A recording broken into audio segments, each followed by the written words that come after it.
Hello guys, and welcome back to Strategic Command, World War II World at War, with our first ever PvP against World at War with our first ever PvP against SirTravis.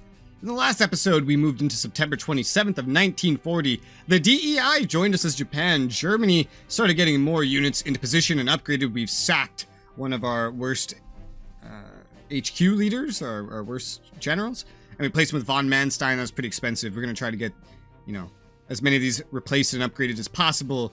We're just getting to that point where we're finishing upgrades and moving units to the front, getting ready for everything to join and then, need to be upgraded. We'll get more income when we get all these guys, though. That'll be nice. Maybe not a whole lot, but some. That'll be real nice. Additionally, we pulled off a pretty good maneuver here onto Malta. Pretty fucking nice. Pretty snazzy, if you ask me. We took like half of its strength away. It's still maintaining zero supply on the town. One supply on this port's about to end up being zero real quick here, and then it'll just have one supply always from the actual town. One more turn, and we should be taking that for ourselves. Right now, all that remains to do for this turn is Japan. I don't think I actually want to be extremely aggressive on this front currently. So here's what we're going to do. We're going to do a medium bombing of the enemy 5th Corps. And he's finally got his interceptors somewhere where they could do something. Right next to the anti-air, of course. We took 1 damage to our interceptors, none to our bombers. He's taken a total of 3 damage to his planes. And the enemy unit here didn't take any direct damage, but readiness and morale have taken a hit. We will use the 34th Army to attack, dealing 4 damage, taking none, hitting a little bit not as heavy as I would have wanted there, but still making it run away. We're going to do a little bit of hunkering down here. We're going to send this corps north into the mountains and this one into the mountains where this enemy just retreated from, because I want to have them start entrenching and maybe lure him into attacking them. Their corps, they're not that important to my plans going forward.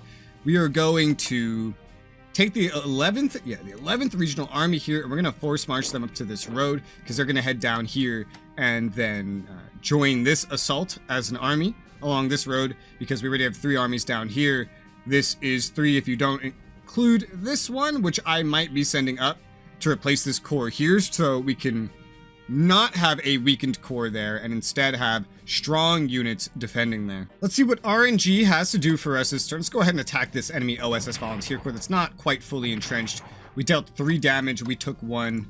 Let's attack with the corps as well, dealing 2 damage, taking none. That works out pretty well for me. I'm going to back up down the road because we want to give this one a chance to recover, and has to get out of the supply to be able to do that.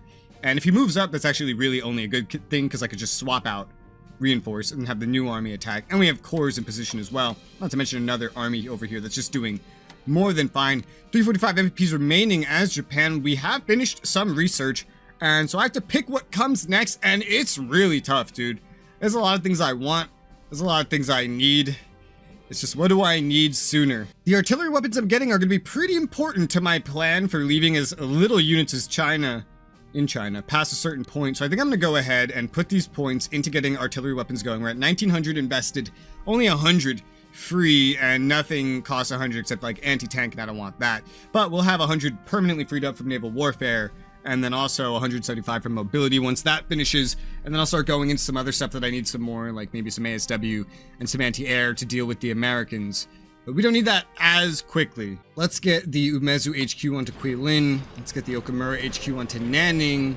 And that will boost supply up here quite a lot. Supply up here remains unchanged. I feel like we need another HQ over there. So many HQs needed for supply. Let's move the 2nd Kwantung Army forward a little bit and do a blitz attack against this corps, because he's being a little persistent up here and I just want to chase him away. That's been chased off. Now let's reinforce his core back up to max, and maybe he'll keep going after it. We've accumulated some experience. If we can get our entrenchment back up, we'll be better off here now than we ever have been this whole time. And so we're at 196 MPPs remaining. Let's upgrade the Indochina Expedition Army to just chill out here for right now. We'll see what happens. Honestly, I'm tempted to just push on Pao Tao at this point, because he's badgering me, He's stepped off his entrenchments and he's badgering me and he's hurt himself, and now I kind of want to reprise. I'll put this garrison back to where it belongs because he's stopped his advance here pretty much entirely. We're just going to reinforce anybody along the front that got injured, not continuing our attack if he's not continuing his, because the whole point of the reprisal was to keep him reinforcing, to keep him overextended. So let's swap the 5th Corps in here where we need to have a healthy unit because our supply here is no longer as great. It'll give this one a chance to reinforce and will maintain if he decides to attack, but he really should be reinforcing here, not attacking. We'll see what he actually does though. We have 131 MPPs remaining. Let's get elite reinforcements on the 13th Army, make it as strong as possible, regardless of what we're going to do with it. We'll figure out what. Elite reinforcements on these tactical bombers, 12, as strong as possible, 74 MPPs remaining. Reinforce this core to 10, 66 remaining. That's everything reinforced, elite reinforced, and upgraded up front. It looks like next turn, infantry weapons level 2 will be done for Japan, so that's going to be definitely something that we're going to work on moving into October here. Though I might save it for when the winter starts, because then we don't want to necessarily attack in the winter if we could spend that time getting better infantry weapons on literally everybody through just, you know, swapping in and out and stuff like that. Get as far ahead of him as we possibly can. Unfortunately, for a full fixer-up, this sub and this cruiser, this light cruiser right here, will have to go up to Japan. Regardless, they're just going to operate with the Japanese fleet. These two light cruisers are just going to be screens, essentially. I don't think we have an insane amount of screens. We certainly don't have a lot of destroyers. We have a lot of capital ships, which is why getting these is honestly not that bad, because what is a light cruiser? It's 225 MPPs. We just get that for free. I mean, that's pretty cool to me. And fully upgraded, it's still something to be reckoned with, especially with our max tech. So all this Navy is just going to head up north.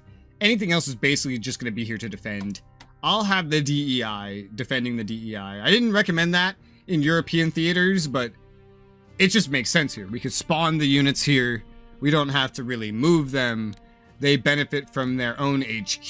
They don't even necessarily need an HQ. It's just a pretty obvious thing to do, if you ask me. So let's get this sub, I guess, just as north as we can get it right now, which is not all the way, but we'll have to make a little bit of a transport. Send you up towards here for right now. And then this one doesn't need a full fixer up or anything. Like, it's fine. It's good. But it needs to unify with the fleet anyway. So we'll just send it up as far as we can get it. Let's say right over here. Because we're going to have a nice Pearl Harbor. Obviously, this is exactly what he wants me to do here, is to move up along the road. But that's fine. I'll take it. Let's go ahead and attack with the 17th Korean Army, shattering that garrison, which he just kind of like threw away to gain time, I guess. We have to literally shift to even move because supply is just so bad right here. Even along the road, we don't have enough mobility. We didn't have enough supply. We'll have enough supply now, and I should be able to get these guys sacked and replaced next turn, theoretically. We'll swap in the 21st Army and attack, wipe out that engineer. That's another one dead. And again, you can't really move forward. That's why we don't really need any more armies here. This place is a little more limited. And this is where he set up all of his defenses. If we end up going overboard with 4 armies anywhere, really, it should be up here. If we do 4. If. We'll see if we decide to do that. I'll move the medium bombers forward a touch. And then I think I'll just save my remaining 66 MPPs because I could use them on naval upgrades. Those are not needed imminently. There's some other things I might want to pay for first, and there's a lot of things I'll have to pay for soon once we get that infantry weapons upgrade. He still hasn't moved these. He's gonna have to operate them whenever he does move them because look how far away they are from the front. So that's gonna cost him money, which is nice. I don't think he's doing a lot of actions with these guys, honestly. Probably more now that he sees me coming. MPP spent.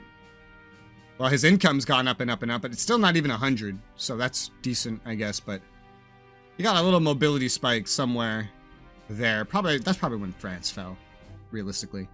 MPP's research and diplomacy, doing so much research, man. This seems to just be what he does. He researches with whoever's not doing anything. Wait, I'm sorry. What the fuck is this, bro? Okay, he did 2 researches as the UK. I guess the waiting for Sea Lion, he's like, all right, let me do some research. I mean, that's smart. He hasn't been doing any research. He definitely has some catch-up to play here. The UK is going to fall behind otherwise. Spent on units, though. Similarly spending over 200 a turn, so he must have saved up a little bit. God damn. Look how much they've collected, too. That's crazy. Good lord, here we have the Cheng Chao Workers Corps. He's really getting into this naming. What can I give this corps? Like, I could give this one a funny little name. given what it's doing. I could rename this one the Peking or Beijing, right? It's just like a why? Bro, okay. Why is this Nanjing, but this is Peking? Nanjing is Nanjing with the new spelling, yeah? And Peking is Peking with the old spelling, yeah? And then Beijing, that's the new spelling. Nanking, that's the old spelling. Yes? I have that correct, right? Is this just me, or is this like weirdly not consistent? That Nanking is written as Nanjing, which is how it's spelled today, instead of how it was in World War II. But Peking, which is Beijing, has its World War II spelling and not the modern day one like Nanjing. I'm very confused about that. Wait, what weren't one of these ones Jap Turncoat Army? What the fuck? Weren't one of these named what are these? Wu Gorge Farmer Corps. International Brigade Army. Wuhan Survivors Army. Oh, this fucking guy, man. This guy, Pow Tao Army. I'm gonna name this one the like Peking Defender. The Peking Defender Corps. Peking Defender Corps, because that's what they've done this whole time. Even under massive assault, they've defended the road to Peking. So they get a name after. I don't do a whole lot of naming because I don't see many things that inspire me to name anything, especially if things already have names, but that's probably all I will do as Japan. That 66 MPPs is just going to be reserved for next turn. See if there's anything like infantry weapons upgrades that we can do with it then. DEI, happy to have them. I'll wait to reinforce and do upgrades until later. We don't need to do that stuff right now. Oh, hey, look at this. He's setting up fortifications in the swamp. Looks like it's a forest probably, but still. Next to the marsh, the Pripyat marshes. That'll be interesting. He's going to try to block me off right here. I guess the Germans are going to focus a lot more south than they did in my PvE, huh? Because there's so much less to do in the north with the way these borders are. So that is interesting. We're gonna have to run smack dab into that. Let's see how well that holds when the war actually starts, though. Honestly, I kind of want to push as heavily everywhere except up this road as possible, because I think it would be so cool if he declared war on the Baltics, because then I'd get all their ports. I would get any income from them, which is not really a lot, again, like only from Lithuania by the looks of it. But the point is they would join me and I would get access to their units, and with hard caps, getting access to units is a really nice thing, and getting 3 allies leading up to Finland who will join me is also going to be a very nice thing, and I'll take that. As we advance further in the south, we're going to start worrying about needing garrisons and stuff down here, so tell you what I'm gonna do. We're gonna force march the 10th garrison down the road. We will put the 1st garrison of Nanjing right here, getting ready to kind of take over this Wuhan area, these 2 spots right there. We will also move down south this garrison, because I'll just hand that off to these garrisons as well, the Nanjing ones. I feel like the Nanjing ones should protect around Nanjing, just in case, you know, because if Nanjing dies and they're deep in China, then there go all those garrisons, you know, so we don't really want that to happen. So I'll just send them around, take those spots, and then free up 2 Japanese garrisons to head west. But I think the advance is going to slow down quite dramatically at this point. Yo, he's lucky I don't have fucking paratroopers, man, or Cheng Chao would be mine. Maybe quite temporarily. Also, I'm curious, it says Nanjing has 10 supply. That has nothing to do with our HQ. So let's move back up to Suchao with that HQ. And supply, yeah, still 10 there. So HQ being here or not won't change anything here. In fact, for some reason, it says supply here is going to go up. It's very weird. After I move the fucking HQ away, then improve supply here. It means this guy is better open to take care of things up here, meaning we can actually move him north again to Tianjin, which may try, like, he might lure in an attack, but probably won't, because I want him to take care of this region now that's becoming more active. We have 3 HQs here now. Okamura is caught up. Okamura and Umezu are about to get their upgrades and be probably as good as Kimura. Kimura is our best HQ that we have right now. Like, we don't have any better generals than what Kimura is. We gotta get some sacking and replacing going, though. On everybody that isn't Terauchi, at least. With that, I believe we've done everything that there is to do this turn. Let's go ahead and hit end turn. We got infantry weapons level 2 is Japan. Hell yeah. That's awesome. Gonna kick some ass with that. Nice income. Annexing territory in French Indochina, -25.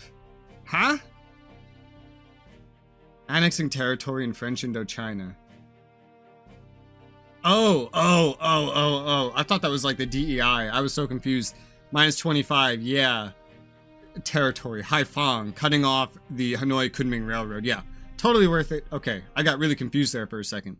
And that's it, I suppose. So, this turn's gonna be sent back over to him. We still have more time in the episode though, so we'll pick this up when he gets the turn back to me. Okay, so we got the turn back. And here we go. A lot of reinforcing on the front, a lot of reinforcing, things moving up and around, including special forces. Very injured British light cruiser there. Is that a... Where the fuck is he getting a bomber from to throw at Massawa? He's going hard around Egypt. That was very not aggressive. He didn't attack anywhere in China, only reinforced. Probably did some other things. Probably focusing on research and reinforcing at this point. We got Canada, UK, South Africa, UK, Sudan, UK. Like, that's all of it. Egypt, UK, that's all of it. This is probably all of South Africa. Canada's probably at least, or roughly half of it. HMS Montgomery commissioned destroyer for bases, yeah. British and Free French units failed to capture Dakar. Oh, that's one of the events he failed in. He failed. I gotta look that up.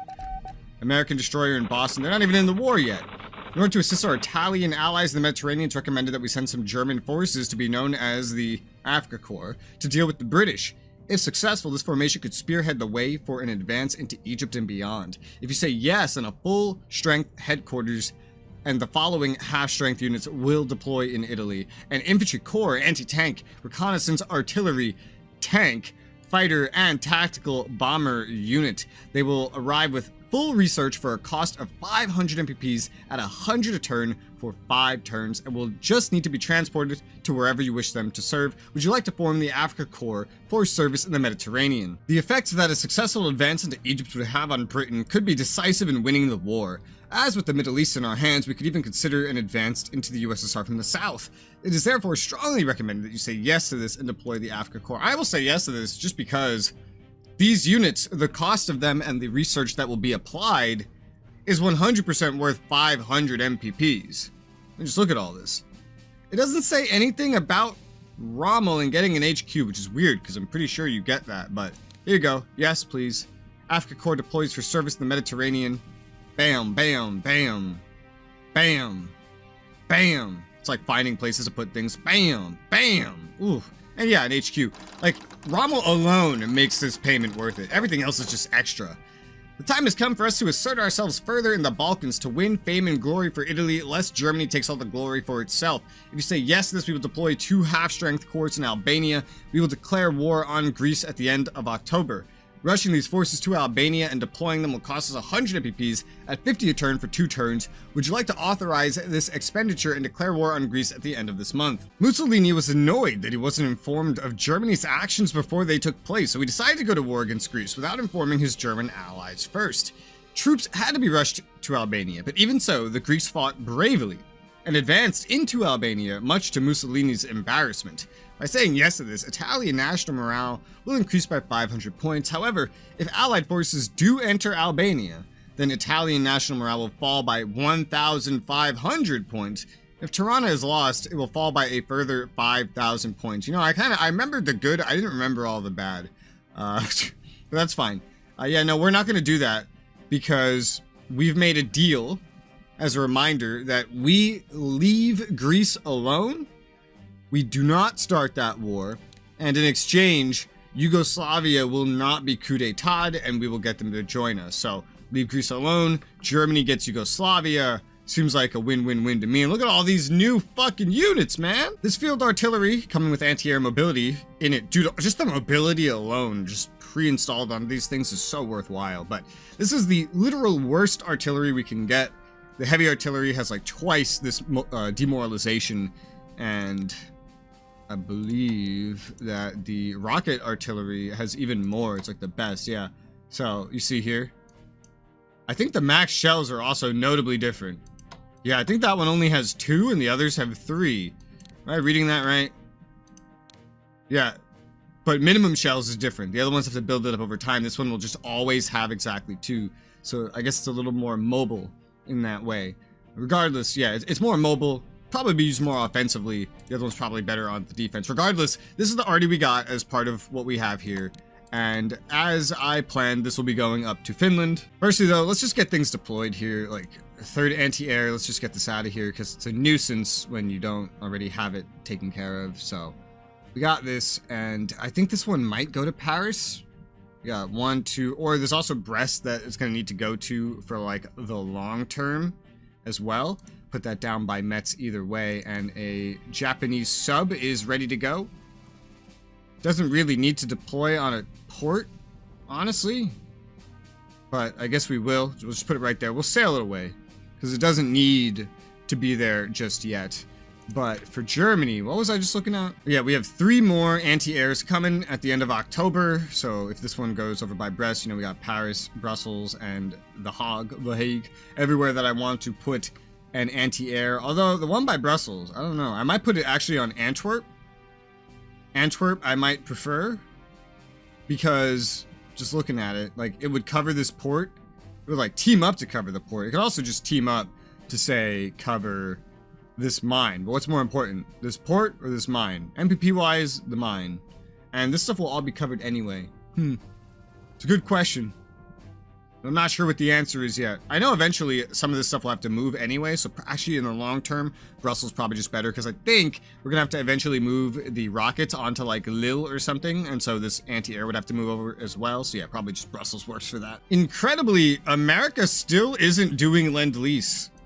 Now, a big part of this is like some of the deals I made with him. By not invading Greece, America won't be pushed over. By not annexing Norway, America won't be pushed over. Norway probably would have done it single-handedly, like really early. But because we didn't do that, America did not get pushed over. And that's probably why they're not in yet. It's pretty fucking late though. It's October 25th, 1940 right now. I can't find anything in the manual or strategy guide about when this is supposed to start, this convoy. It doesn't say it here either because I'm the Axis, but clearly they're just not there yet, which is really, really good. It's bad in that America gets more money to use, but America spending money is actually really inefficient usually, because to get anywhere, they have to transport. It's always some sort of logistical barrier that's going to make everything cost way more than it otherwise should. Our Italian sub here is going to continue down the line. It's one of those things still where it's like, we can't quite get as far as we could following the shape, but I did say I would follow the shape, so just gonna go as far as we can get. And I've been informing him where it is every turn so that he like knows that it's progressing and whatnot. And this is as far as it's getting right now on its path back to the Mediterranean. Now here's what I want to see most is I want to see what happens to Malta. So we know it's at 1 supply because of the town, but the ports are at 0 now. Supply doesn't matter on the hex until the turn calculation goes, because the unit will have 1 no matter what. Let's go ahead, let's do some bombing. 2 damage dealt, and it's not even reprising at this point. It only reprised at like the very beginning. Let's use the injured tactical bombers. And that's it. That's it. The anti-air at Malta is completely shattered. We took 1 more damage to the injured tactical. That's fine. 2 damage taken for wiping out, like on a plane, for wiping out Malta's units. And of course, it's fucking raining. It's raining. And so we can't jump. Action points 3 of 6, 1, 1, 3, yeah, 3 of 6, 1, 2, 3, 4, 5. So now, like, it's good, it's fine. With the exception of because I don't have an amphibious transport ready to go. We need a turn where there's not rain all around here to actually make this jump. Additionally, we could just like move right to Syracuse and we'd be able to make the jump no matter what. But for that, we'll need to keep the enemy supply down so he doesn't just operate something else in. It's going to be a several turn process at most, right? To like unprepare and then move here. That's like a 2-turn process. Prepare again, 3, and then jump. That's like a 4-turn process. That's a fucking third of a year. Otherwise, I could just wait here for the 1, 2, 3, 4, yeah. I could just wait here for the rain to go away, which could be gone by next turn. Might take a couple extra turns, who knows? Could be, well, it's Mediterranean, it's not gonna snow. But I'll just take the risk of just like waiting to be able to jump in, and we'll just keep it low supply and then jump in the moment we get a chance. And that is essentially going to save me 50 MPPs on an amphibious transport, plus another transport on top of that just to leave here with the unit. 75 MPPs, which for Italy is a full turn's worth of supply. Supply will be impacted here so long as we don't actually own it. But I think it won't be so bad that it really matters, because we're holding our offensive until then. And we still have to move our units over there. We're not even ready, because we've just been focusing on this and getting up to stuff. Speaking of which, Italy is going to spend some research on naval weaponry, because, like I mentioned, I want our navy and infantry to be kind of equal so that we can both fight relying on infantry in Africa, while also defending the Mediterranean by getting all that surface values for our ships. There's other things that are important for that too, maybe advanced subs, but I think naval weaponry is like the most important one, given our reliance on a surface fleet. Also, I want to know what this shit with Dakar was. From September 1st, 1940, UK allied, not surrendered London in allied hands. UK supported the formation Free French. 30 MPP spent. The raid has a 20% chance of success, but if successful, the UK will receive 200 MPPs, representing capture of gold reserves, and British national morale will rise by 1,000 points. Regardless of outcome, Vichy, France, Algeria, Tunisia all have a 20% chance of moving 5 to 8% towards the Axis. So he lost this. He spent 30 MPPs on a gamble to capture 200 MPPs and 1,000 national morale, which would be useful to him. And he failed. And so that's good for me. I think he succeeded at bombing the Vichy fleet, though, which is unfortunate. Have any of these moved, notably? I don't think a lot of these have really moved. Maybe French West Africa did. But, again, I think the most useful thing about these is the fact that he doesn't have them. Spending diplomacy to get them in is not something I'm looking forward to trying. Also, on the topic of Italy, now that he's moved away from RESOULA, which I don't really understand why he did, he's just like given up on this already. I can now upgrade this with infantry weapons since he's moved away, pretty much like doubling my chances of defending this with a garrison. And we finally have enough supply at Abyssinia to upgrade them with infantry weapons as well. So only spending on the bare minimum infantry weapons upgrades. Sure, we have no one defending Mogadishu, and he is sending units through unopposed. We've blocked off all the points where I would expect him to approach from. So far, so good, right? Thankfully, he did not move up through Bonga. I took a risk there, but thankfully he didn't do it. And they're all upgraded with infantry weapons level 1. And with that as being my only investment, we still hold it. And I don't know when it fell in real life, but I feel like at this rate, we're going to keep holding it. Even if he is moving bombers down here. That's why he's not going on a big offensive here. He's got some of his air assets all the way down here. It's pretty interesting, actually. Let's take this battleship, do another quick bombardment. 1 damage dealt, none taken. Okay. Just want to keep that supply minimum so we can't operate anybody in. And so we can paratroop the moment it's not raining. But other than that, all the bombers are good to go. They shouldn't be needed anymore. That should be about it. We don't need to have any medium bombers. There's nothing else over here to do anything with. Although they also... They don't need to be here, but they also can't get very far because it's raining. And they don't need to be here yet because the thing's about to kick in where it's like, oh, you cannot have this many individuals. And I don't know if I want to be triggering that mobilization from the very start. I don't know about that. We could still get kind of in range, theoretically, and that would be fine, but we still have something like 6 turns until the spring. That's more than enough time to fly up from where we are right now, so I think that's all fine. Does Germany have any research? No, they're full. Italy will just never have MPPs to do all the research they can, so you gotta be really picky, really choosy. And so now that we've done that, Italy's definitely gonna go on the offensive next, but now we have to save the money to actually upgrade our units and ship them all south, and we're gonna do that with a lot of units. Regardless, we are out of time for this episode, so we'll continue on with this turn next episode. So for now, thank you guys very much for watching, and I'll see you on the next episode.